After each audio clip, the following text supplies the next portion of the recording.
نحمدہ ونصلی ونسلم علی رسولہ الکریم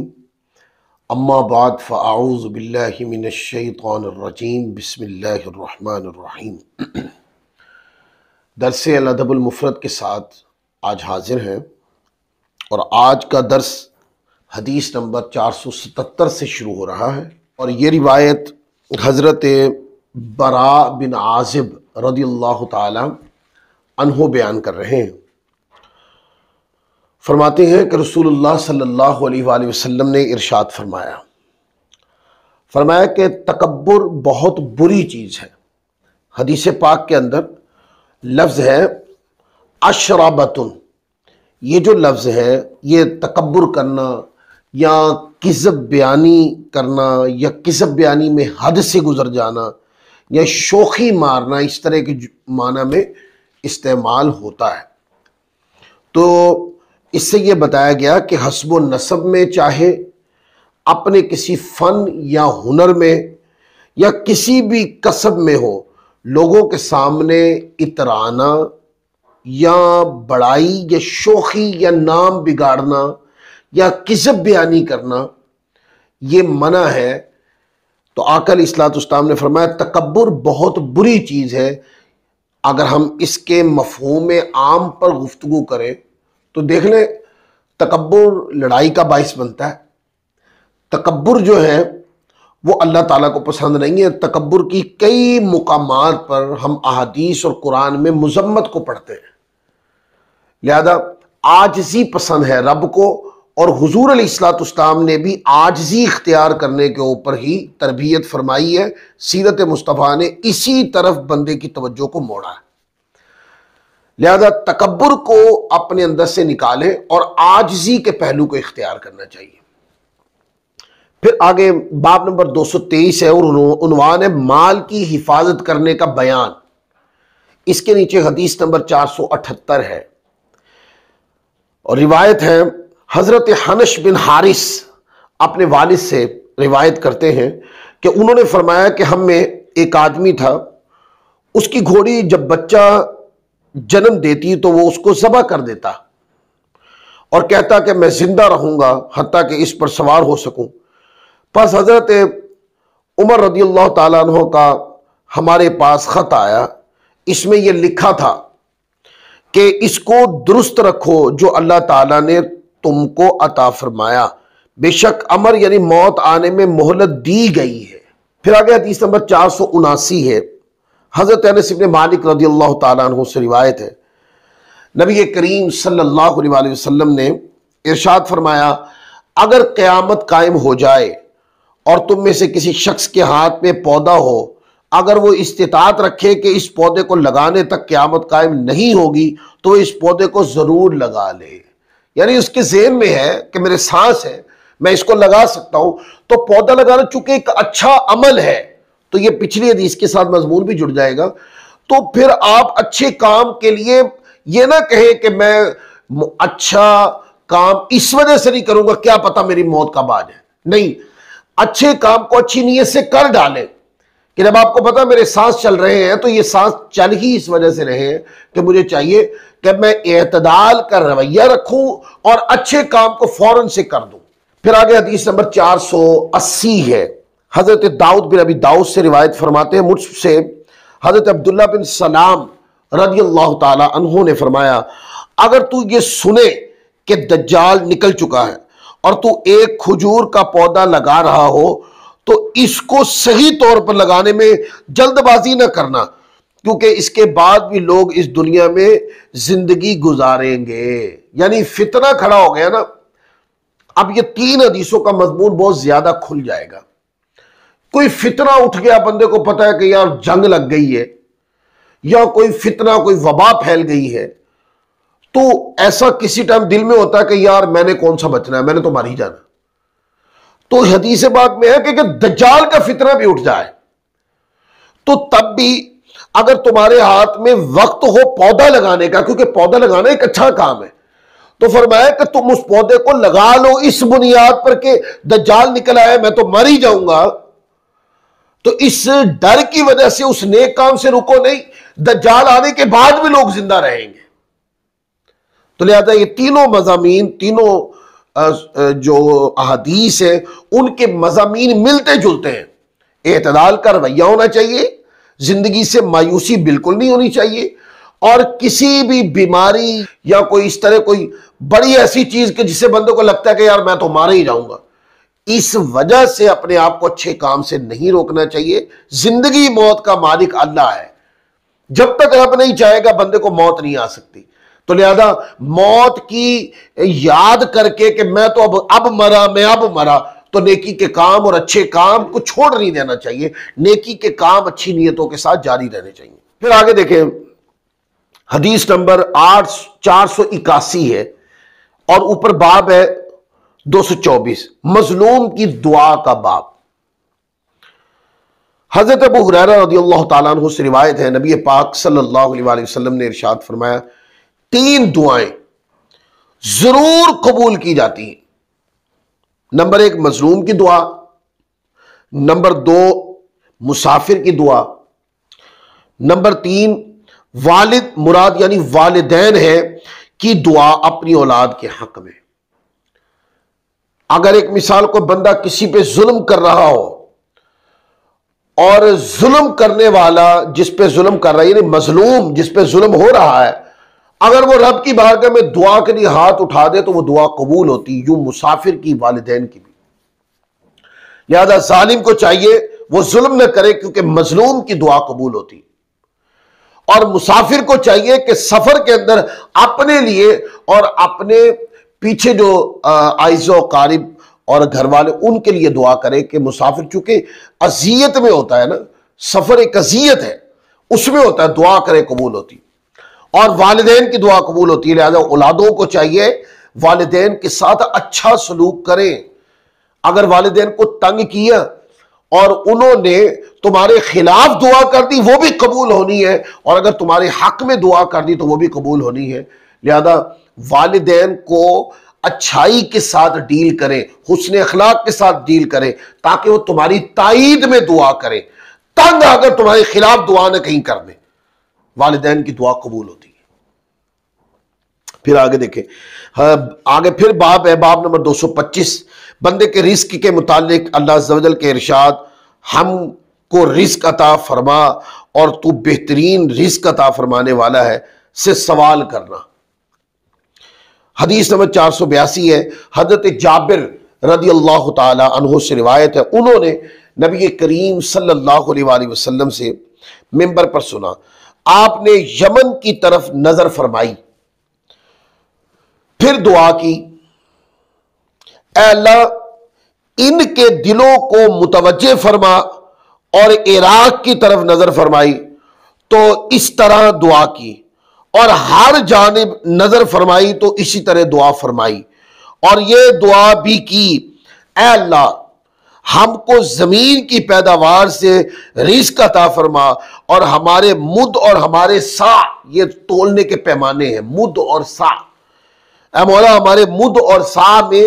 برکتیں عطا فرما۔ اب اس سے یہ پتہ چلا کہ یعنی اس حدیث پاک سے جو تربیت ایک مسلمان کی ہوتی ہے وہ یہ ہے کہ مسلمان کو چاہیے کہ اپنے رزق کے لیے اپنے رب سے دعا کرنی چاہیے، اور صرف دعا میں خود غرضی نہیں ہونی چاہیے، اپنے رزق کے لیے دعا بھی کرنی ہے، اور سارے مسلمانوں کے رزق کے لیے اللہ کی بارگاہ میں دعا کرنی ہے۔ اور جب بندہ اللہ کی بارگاہ میں رزق کی وسعت اور برکت کی دعا کرتا ہے تو اللہ تعالیٰ رزق بھی عطا کرتا ہے، وسعت بھی عطا کرتا ہے، اور اس میں برکت بھی عطا کرتا ہے۔ تو آقا علیہ الصلوۃ والسلام نے دعا فرمائی، رزق عطا کرنے کی بھی، مولا رزق عطا فرما، اور ساتھ فرمایا مولا اس میں برکت بھی عطا فرما، جن پیمانوں سے رزق تولا جاتا ہے اے مالک کریم ان پیمانوں میں بھی برکت عطا فرما۔ لہذا 3 چیزیں ذہن میں رکھ لیں، دعا کرنی ہے رزق کی، اور رزق کی وسعت کی بھی دعا کر سکتے ہیں، پہلی بات۔ دوسری بات یہ ہے کہ رزق میں برکت کی دعا کرنی چاہیے، اور تیسرا یہ کہ رزق جن پیمانوں سے تولا جاتا ہے ان پیمانوں میں بھی وسعت رزق اور برکت کی دعا کرنی چاہیے، اور ساتھ یہ بھی دعا کرنی چاہیے کہ جب آپ اپنے لیے دعا کریں تو پھر اپنے مسلمان بھائیوں کے لیے بھی آپ کو دعا کرنی ہے۔ پھر آگے باب نمبر 226 دیکھیں، ظلم کے اندھیرے ہونے کا بیان،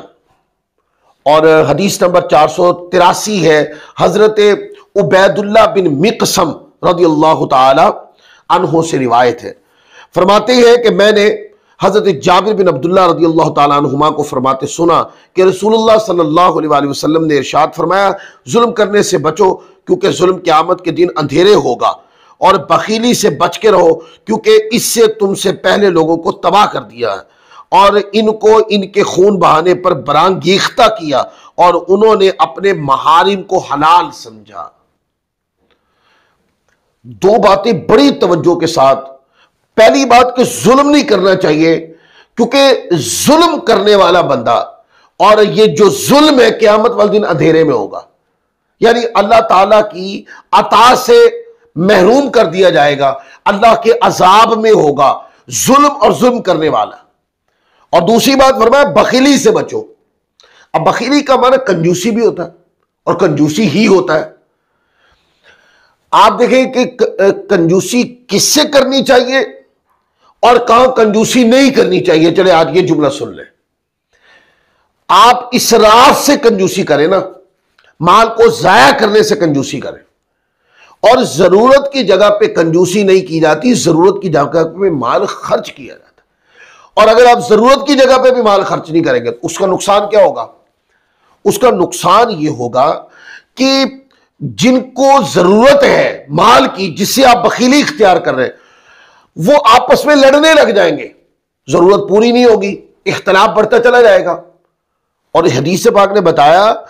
کہ خون بہانے، پہلی قوموں میں اس سے خون تک بہ چکا ہے، اور انہوں نے اپنے محارم کو اپنے اوپر حلال سمجھ لیا تھا۔ یادا بخیلی سے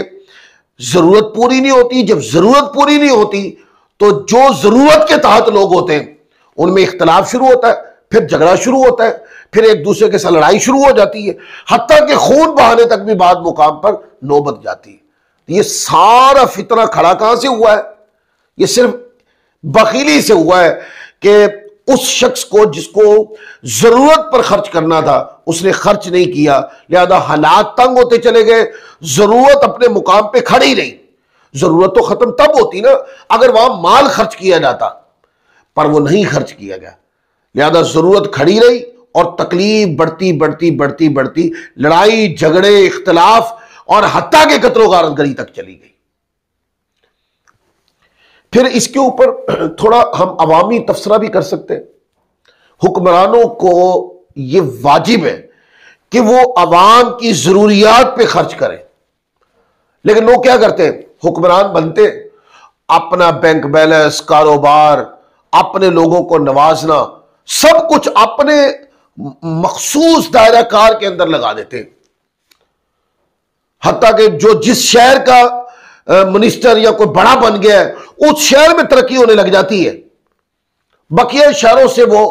اپنی توجہ ہٹا دیتا، اس کو پتہ ہے کہ اگلی بار مجھے یہیں سے ووٹیں ملنی اور میں نے اوپر چڑھنا، لہذا میں یہی پیسہ خرچ کروں۔ اس کے اوپر واجب کیا تھا؟ واجب یہ تھا کہ اس کے منسٹری کے اندر یا جس طرح کا وہ آفیسر ہے یا جس طرح کا اس کا عہدہ ہے، اس کے نیچے آنے والے جو علاقے ہیں وہ سارے مستحق ہے اس بات کے کہ اس علاقوں کی ضروریات پوری کی جائے، کیونکہ فنڈنگ جو آپ کو ہوئی ہے وہ اس میں تو ادارے اور اس میں تو علاقے مینشن کیے گئے ہیں نا کہ فلاں فلاں علاقوں میں یہ کام کروانا ہے،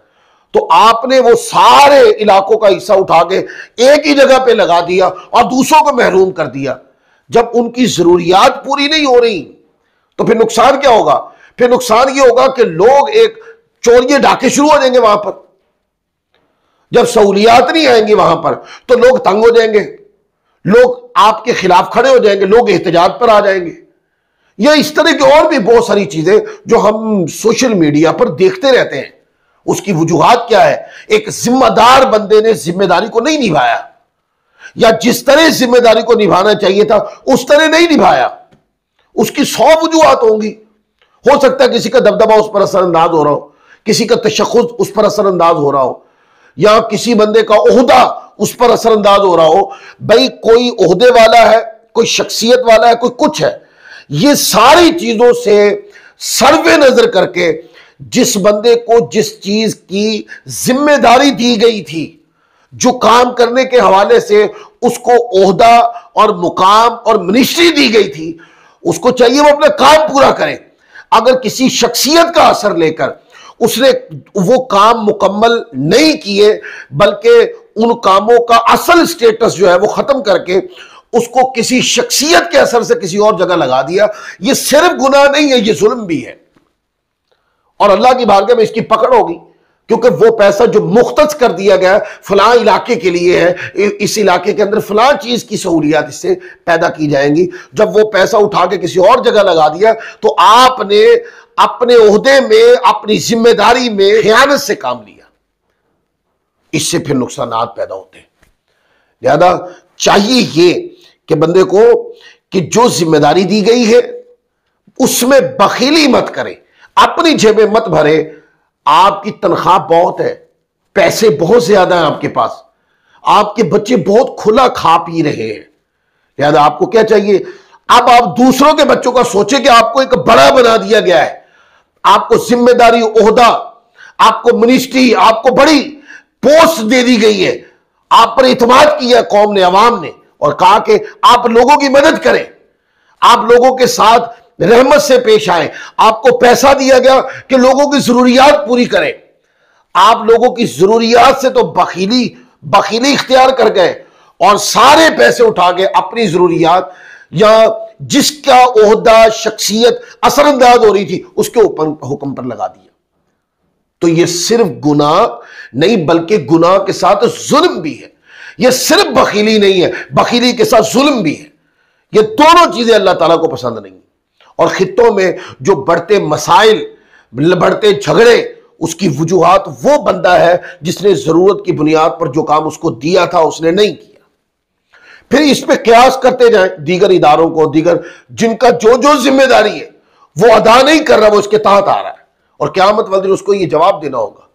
اور میں اکثر کہا کرتا ہوں، شخصیت سے متاثر ہو کر یا شخصیت کے دبدبے سے یا کسی کے عہدے، کسی کے منصب سے دب کر آپ اپنا کام چھوڑ دیں گے تو یہ سارے اپنے محتاط پہ ظلم کریں گے، اعتدال کا رویہ ترک کر دیں گے، تو آپ ظلم کرنے والوں میں ہیں قیامت والے دن۔ جس کے تشخص اور عہدے کی گرمی سے آپ نے یہ کیا، وہ اور جس نے کیا، دونوں ہی اللہ کی بارگاہ میں پکڑ میں آئیں گے، کیونکہ یہ حقوق العباد کا معاملہ ہے۔ اس طرح کے اور بھی کئی جملے ہم احادیث پر کلام کر سکتے ہیں۔ پھر آگے حدیث ہے، حدیث نمبر 484، حضرت جابر رضی اللہ تعالیٰ عنہ سے روایت ہے، فرماتے ہیں کہ رسول اللہ صلی اللہ علیہ وسلم نے ارشاد فرمایا، میری امت میں آخر میں مسخ یعنی صورتیں بدلنے اور آسمان سے پتھر برسنے اور زمین میں دھنسنے کے عذاب ہوں گے، اور یہ عذاب ظالموں سے شروع ہوں گے، یعنی پہلے ظالموں پر آئیں گے۔ یہ قیامت کی نشانیوں میں سے، جو لوگ عدل نہیں کریں گے پھر اللہ تعالیٰ کی طرف سے ایسے عذابات ان ظالموں پر نہ آئیں کہ ان کو محسوس ہو کہ ہم اپنے غیر معدل اور ظالمانہ رویے کی وجہ سے پکڑے گئے۔ پھر حضرت ابن عمر رضی اللہ تعالیٰ عنہ سے حدیث ہے، 485 نمبر حدیث، کہ حضور علیہ السلام نے ارشاد فرمایا، ظلم قیامت کے روز اندھیرے میں ہوں گے۔ یہ پیچھے ہم گفتگو حدیث نمبر 477 کے تحت کرائے۔ پھر آگے حدیث نمبر 486 دیکھیں، حضرت ابو سعید رضی اللہ تعالیٰ عنہ سے روایت ہے کہ رسول اللہ صلی اللہ علیہ وسلم نے ارشاد فرمایا، جب مومن لوگ دوزخ سے خلاصی پائیں گے تو ان کو جنت اور دوزخ کے درمیان ایک پل پر روک لیا جائے گا، پس ان کو دنیا کے اندر کیے گئے اپنے ظلموں کا بدلہ دیا جائے گا، حتیٰ کہ جب وہ پاک اور صاف ہو جائیں گے تو ان کو جنت میں داخلے کا اذن دیا جائے گا۔ اس ذات کی قسم جس کے قبضہ قدرت میں محمد صلی اللہ علیہ وسلم کی جان ہے، ان میں ہر شخص دنیا کی بنسبت اپنے گھر کو جنت میں زیادہ پہچاننے والا ہوگا۔ اب اس حدیث پاک کی تشریح کرنے کی ضرورت نہیں ہے، یہ پرمعنی روایت ہے، اس کے اردو لفظوں سے ہی اس کا معنی سمجھ میں آ رہا ہے۔ پھر آگے دیکھیں، حدیث نمبر 487 ہے، حضرت ابو ہریرہ رضی اللہ تعالیٰ عنہ سے روایت ہے، نبی کریم رؤوف الرحیم صلی اللہ علیہ وسلم نے ارشاد فرمایا، ظلم کرنے سے بچو، کیونکہ ظلم بروز قیامت اندھیرے میں ہوگا اور بے حیائی سے بچو کیونکہ اللہ تعالیٰ بے حیا اور بد زبان کو پسند نہیں فرماتا، اور بخیلی سے بچو کیونکہ اس نے تم سے اگلے لوگوں کو بلایا تو انہوں نے اپنے درمیان تعلق توڑ دیے، ان کو بلایا تو انہوں نے اپنے محارم کو حلال کر لیا۔ اب یہ پیچھے ہم اس پر حدیث نمبر 483 کے تحت اس میں گفتگو کر چکے ہیں، لیکن ایک جملہ اس حدیث پاک میں نیا آیا، وہ کیا؟ حضور نے فرمایا بے حیائی سے بچو کیونکہ اللہ تعالیٰ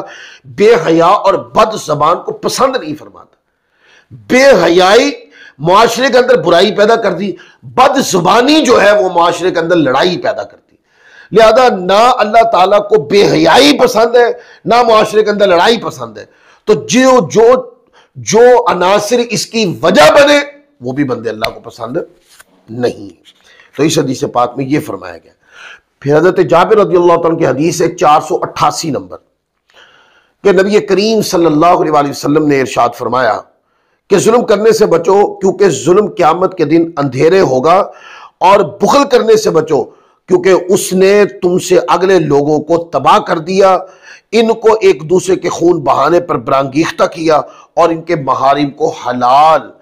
کر دیا۔